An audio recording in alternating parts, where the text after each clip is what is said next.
6. Observe a figura.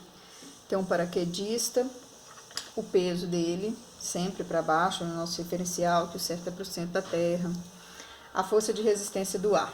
Então, chamei de R de força e resistência do ar e o peso para baixo. No instante da figura, a aceleração de descida do paraquedista é voltada para cima e vale 4 metros por segundo ao quadrado. A massa do paraquedista e do equipamento é de 120 kg. Considere G igual a 10. Letra A. A velocidade de descida do paraquedista está aumentando ou diminuindo? Justifique sua resposta.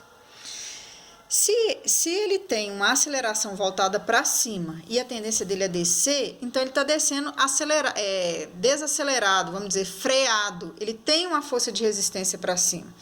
Então, aqui, ó, a velocidade está aumentando ou diminuindo? Diminuindo, porque a força é contrária ao movimento. Que força que eu estou falando? A força de resistência do ar.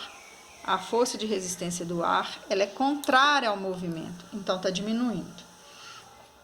Calcule a força de resistência do ar no instante considerado. Presta atenção aqui. A gente está falando de segunda lei de Newton. Força é igual a massa vezes aceleração. Lembrando que essa força é força resultante. É igual a massa vezes aceleração. Que força, então, que a gente vai trabalhar? Força de atrito do ar menos o peso. Por que eu estou colocando a força de atrito primeiro e não o peso? Se eu tenho uma aceleração voltada para cima, quer dizer que a força de cima está sendo maior. E é sempre maior menos a menor. Então, a força de atrito menos o peso é igual a m vezes a.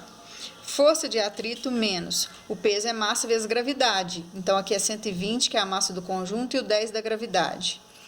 É igual a massa, que é 120, vezes a aceleração, que é 4. Que aceleração que é essa? Essa dada aqui no exercício, ó, 4 metros por segundo ao quadrado. A gente volta. Força de atrito, 120 vezes 10, 1.200. 120 vezes 4, 480. Então, força de atrito menos 1.200 é igual a 480. Esse 1.200 passa para lá somando. Então, a força de atrito está dando 1.680 newtons.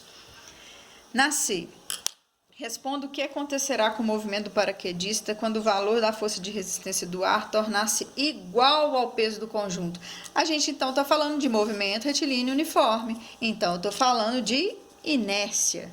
Se eu estou falando de inércia, qual que é a condição? As forças têm que serem iguais. Então, o peso passa a ser igual ao da resistência do ar. Igual. Situação de inércia. Movimento retilíneo uniforme.